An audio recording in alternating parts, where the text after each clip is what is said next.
Hour number 3, Big Phil's National Football Show here on this Friday. Appreciate everybody coming aboard with us. We'll talk to our resident NFL insider, and we'll get his thoughts. We'll talk to him from Yahoo Sports. That'll be Jason Cole, Pro Football Hall of Fame voter as well. I see people saying, well, Michael Parsons doesn't play the same position that Brandon. Yes, he does. The depth chart is this in Dallas. DeMarcus Lawrence and Michael Parsons are listed as the edge rushers. Josh Sweat and Brandon Graham are not better than that duo. They're not. They're not better. They're not a better duo than them two. I know you love your guy. You have better tackles. I don't know what this Mozzie Smith's going to be like. He's a rookie. But you do not have better edge rushers. Okay? And Damon points out a statistic here. Well, it's because they're used differently in the Dan Quinn system. Dude, your defense at times last year was overrated. Every time you played against a high-profile quarterback, you got the shit pushed in. Don't tell me they didn't. Every single good quarterback ate your lunch. Did for 2 years under Gannon. He was a fraud. The players put up great sack numbers. Did it matter in critical games like the Super Bowl? No. It mattered in the NFC title game when they knocked Chicken Wing Purdy out, for sure. But that sack number, the worst number the Eagle defense had last year is that you were 16th against the run. Facts. Would you say Hassan and Sweat are just as productive and cheaper? Which would you prefer? Hassan Reddick is not an all-around football player. He can't cover, and he's not a good tackler. He's an elite rusher. I think Sweat is probably your best three-down lineman that you have in your entire front four. He proved to me, because at the beginning of the year, I did not think Josh Sweat was an every-down D lineman. I think he's starting to roll into looking like a guy that can play three downs. He's, to me, your most complete guy. And I like Josh Sweat. I think Josh Sweat's turning into a very good football player out there. Brandon Graham's long in the tooth. Had a great sack year. Great. He's not better than DeMarcus Lawrence. Not right now. He's not. Okay, he's not. Callie Green goes, damn, no, what do you mean no respect? You're talking about two guys are considered some of the better players in the league. Dude, when you are talking about some of the good football players, we're not talking about some stiff defensive end when we're talking about Brandon Graham versus someone else. You don't understand respect. When you are talking about LeBron James and Michael Jordan, and people say Jordan's better, that's a ton of respect for LeBron because you're comparing him against some of the best players that have ever played. Understand the word respect before you start saying no respect. I'm not comparing him against a stiff. I'm comparing him against some good football players. You don't get it. Okay? It's not a rip. It's a duo. Do I think, here, I hate to have to do this shit because then it sounds like I'm bending over and I have to quantify my takes. Reddick is a better elite pass rushing specialist. As a tackler and cover guy, he sucks. Can't cover tight ends, and he's not a very good tackler. The Eagles were the worst tackling team according to Pro Football Focus a year ago, and you lost 5 of your top 5 starters who are your top 5 tacklers. You think that stat's going to get better with inexperienced players? Maybe because you're more athletic? It might. But again, we're in the land of, what's the word again? Potential. Give me a break.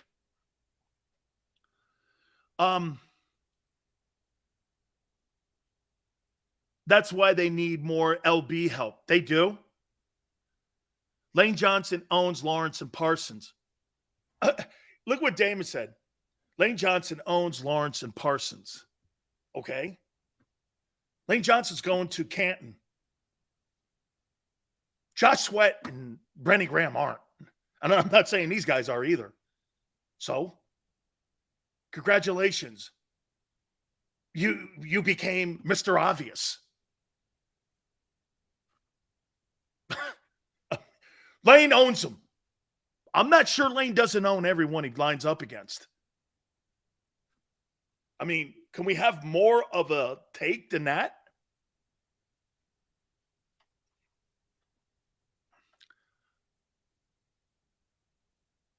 Dan, we know Parsons is better.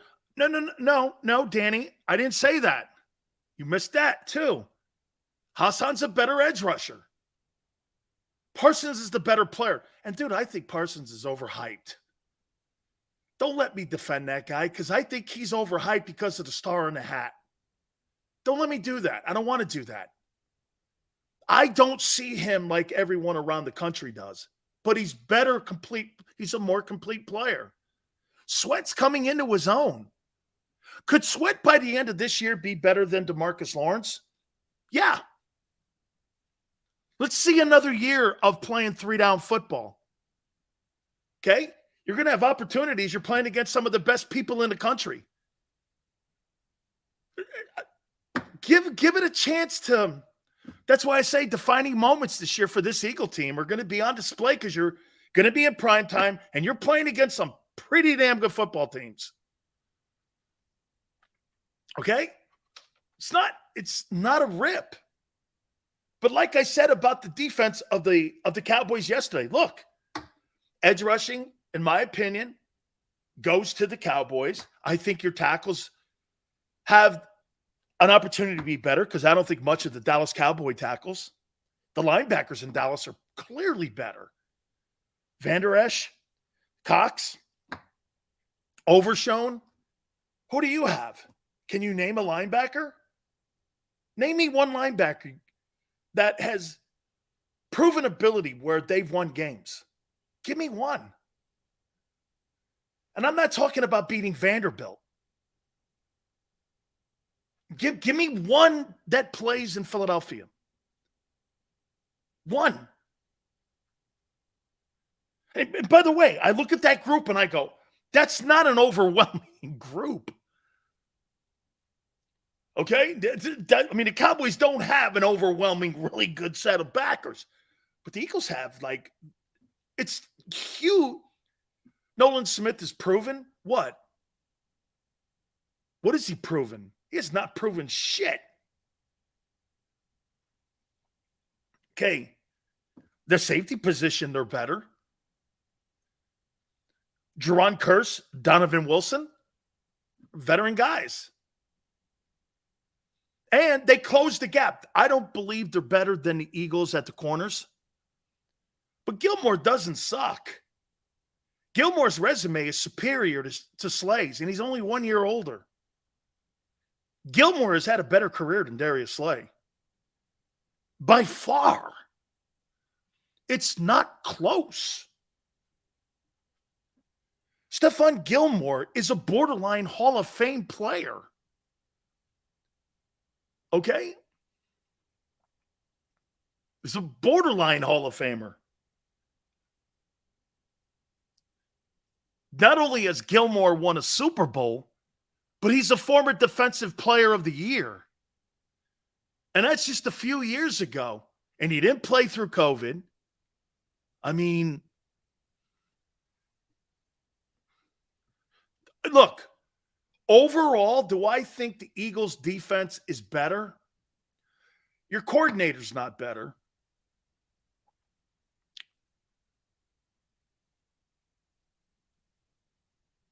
Fletcher is better than any D tackle that the Cowboys have. The other two guys, Jordan Davis hasn't proven anything yet. And Jalen Carter, we have to see if he can get the Lincoln Financial. In my opinion, we have to see if Jalen Carter is not going to be a Bones Jones. You know, can't get to the octagon. You know, that's my biggest concern with Jalen Carter is showing up to the stadium on Sundays. Because if he shows up, he's going to play up. But to me, this is about like John Jones showing up to the octagon. That's the worst thing you can have on your resume is that, get this, the road to the building stopped you because of your own stupid, shitty, dumbass decision-making. That takes no talent. That just takes ignorance. Okay? The defense is proven. What defense is proven? Your defense is not proven. Holy cow. Another guy that lives in the land of misfit toys. You have no backers and your safeties are complete question mark. And your depth level is not where it was a year ago. You have no common sense when you say that. And you lost your 5 top tacklers from a year ago. And you were considered the shittiest tackling team in the league. Where do you come out with that? How do you plug that in when you say that? It's a proven defense. It's not a proven defense. It's proven you can't stop elite quarterbacks. And you're playing a shitload of them this year. So before you plug that in to this ideology that somebody's been telling you, I don't know who, that you have some sort of elite defense, every time you play the elite quarterbacks, they beat you. Or Gannon. Now, is that different this year? Mate, we'll see. Again, new coordinator. I don't know.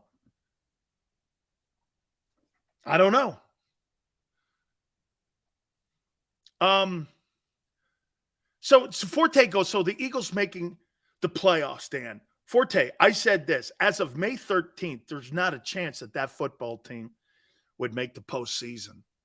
Since May 13th, Howie Roseman has gone on a crusade in the postseason here, or the offseason, I should say, that has been marvelous. Getting Kelsey back, the corners back, Slade taking a haircut. I think the Fletcher Cox sign now makes a lot of sense because of Jalen Carter. The structuring of the contract of Hurts. The restructuring of Lane to get $20 million before the draft for cap use. The DeAndre Swift move. I think there's no question that I believe that the Philadelphia Eagles, again, I think they get to the NFC Championship game again. The only problem again is that your depth level on your team concerns me because you're not as deep, especially on the defensive side. And let's be candid, you're really not that deep in the O-line. And the guy you drafted from Alabama, no disrespect, Xander, he's a finesse tackle. Very few finesse tackles have come out of Alabama. He's one. That guy's going to have his ass tied to a chair and someone kick his ass for about a year. Because I saw him play last year. I didn't think he was a very physical guy. Now, you're being taught by Jeff Stoutland, and you're around some of the best guys on the planet. That's going to help him. No question. No question. And I know that it's probably going to up his game a little more. But to me, when I watched him play, the kid from Bama, the old lineman, I think he's a finesse guy. And the Eagles have power guys. Every guy in that, Landon Dickerson, is turning into the best left guard next to Zach Martin in the league. Mulata, I think he was hampered by that injury that he got in that Jets game a year ago. I think he's going to have a marvelous season this year. And Lane is a Hall of Fame candidate, and the center's the best. Your right guard's the hole. But because of Jeff Stoutland, you're going to play a guy out of position. At right guard. You're playing a guy out of position. And he'll be the smallest guy next to Kelsey in the offensive line because I think the kid Cam Jurgens, am I right when I say that? I think Cam Jurgens is like 6'3". Okay? Stoutland will get whatever is here right. I agree. I completely agree. But when you watched him, put the tape on. He was not a dominant physical player at Alabama. Ask Barrett. Barrett will tell you. That was Barrett's evaluation of him. He's not a very physical guy. I talked to him about him. He's like, yeah, you got it. He's a finesse player. This guy played 13 years in the NFL. I don't know. But you know. Okay. He's just but Yale again. We'll see how that could he get better? Yeah. Okay. Who's the best Alabama offensive lineman right now? Is he in Philly? That's come out of Nick Saban's program. Sorry, Xander. This is where Georgia is starting to go ahead of Alabama here. Is because you know why? Kirby's out recruiting him in the O-lines and the defensive lines.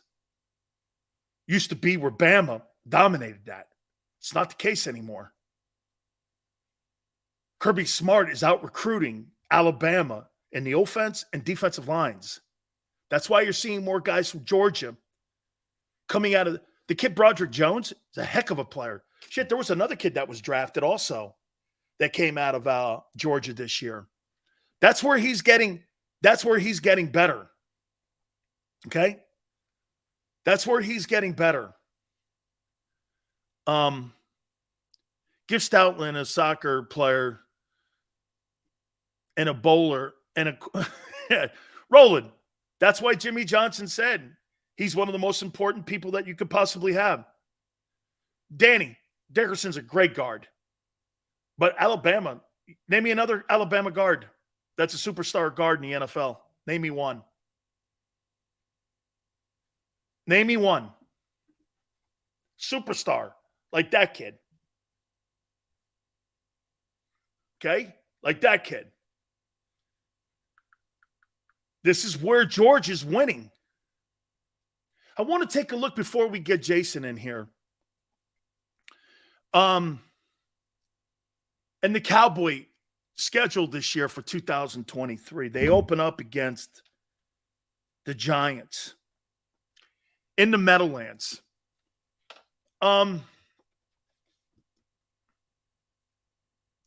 Georgia ain't winning on the D-line. How many defensive linemen have been drafted in the first round from Alabama in the last couple of years? Shit, I can name you 6 from Georgia. Kid Wyatt, Kid Walker, Davis, Carter. What Alabama D tackle's been drafted or D lineman? That's about 6 years ago, 5 years ago. That's 5 years ago. That's why I said recently, Xander, that Georgia, this is where they're winning. And that Saban is getting out recruited. Not putting Jonathan Allen's out any longer. That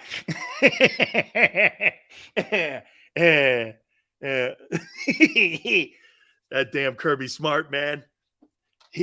I'll tell you what. He don't prepare them guys for the NFL, but I'll tell you what. Will Anderson, do you call him a defensive? He's an edge rusher guy. I personally think he's the best defensive player that Nick's ever had.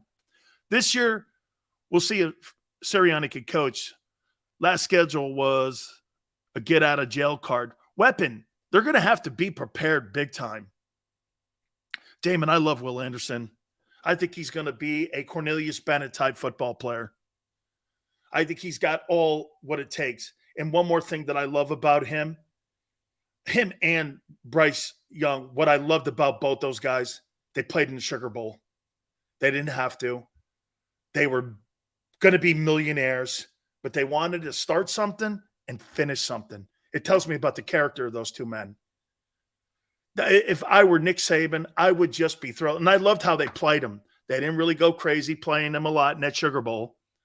But what they did was they played him. They pulled him out. No one wants to get one of those guys hurt. You're going to be high draft choices. But they wanted to be with their teammates. That's a ton of character. And I have a ton of respect for that. You know, how many guys bail on them bowl games? The Sugar Bowl was a do-nothing shit bowl for Alabama. Alabama doesn't play for Sugar Bowls. They play for national titles. But those guys wanted to play. Those guys wanted to play. And I admire that. I just admire that. I saw those guys playing in that, but what's Bryce Young doing in the Sugar Bowl? Bryce Young's going to be the number one player taken. He's playing in the Sugar Bowl with his guys. Man, I love that. The respect level that I had for him was sensational. But then again, that's what Nick Saban demands. He demands character when it comes to his guys. And what I love also about it is Nick makes sure that he recruits guys that understand that where you are, how important Alabama is. Do you know Alabama does? You know one of the coolest things that Alabama has done that other programs should be doing? They don't have a depth chart. Alabama doesn't have a depth chart. Okay? They don't believe in depth charts. Come to Alabama, you're going to play. If you're good, you're going to play. You know how great that is? There's no depth chart at Alabama. In a place that you would think there'd be a depth chart. I was talking to Mario Cristobal about that. He goes, Nick, don't believe in depth charts. You know, media guys will list the guys. You don't know who's going to play. It's all contingent on your work that week. Guy starts out working someone else, he's going to play. He has a play chart. You outwork this guy, you're playing. You're better, you're playing. I love that. That's how you keep guys from transferring. No depth chart. You start putting depth charts up, you see yourself third, you're like, Tennessee, here I come. Third? No, I don't think so. Sills, it's 97 in Sarasota. Hey, I'm sure that humidity's up and running. The only thing I'll tell you about Sarasota, what's really cool, you know who lives down there? Who's the wrestler, man? The wrestler guy. Oh, he lives down there. Lead singer of AC/DC also lives down there. They used to listen to my show, and I think Carlton Fisk lives down there. They used to all just drive up and come on the program. I love Sarasota, man. Going across the bridge there, all good, my friends. Plus the taxes are great. Yeah. Not here, man. A strawberry's $18. One. Okay? A strawberry's $18. Help me. I want out. See, that's the key. Oh, right on. Fantastic shit there, man. Really great stuff. Really great stuff. All right. We're going to catch up here in a second here with the Hall of Fame voter, our friend. We're going to get to Jason Cole here in a second.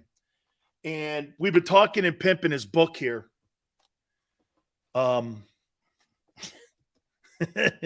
One strawberry. Yeah, one strawberry in Florida is $18. I'm going to tell Jason that.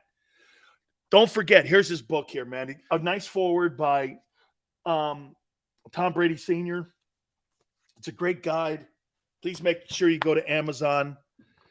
And our friend, Hall of Fame voter now, Jason Cole Jones, is now here. Jason, how you doing, brother? I'm good. Shut up. Your kid isn't that great. That's what it is. How about this, Jace? Yep. One strawberry in your state of California cost me $18. I mean, Florida, here I come. You can have Florida for all you want. That's fine. Ooh, really? So you'd rather take California over Florida? Yeah. Come on, man. Yeah, absolutely. I can be in the I can be in the mountains in the daytime and the beach at night. So there you go. Now, hey, look, there's nothing like sitting in a restaurant in Big Sur looking over the California coastline. I mean, Florida's beautiful. I'm not trying to say that, but if you want to talk about majestic beauty when you drive along Pacific Coast Highway, and or how about Torrey Pines State Park down in San Diego? Like, there aren't many places in the world like that. And you just enjoy it. Jace, let me get into the schedule dropping yesterday. Uh-huh. Has it become more important now that the schedules and how the NFL puts these matchups together? Because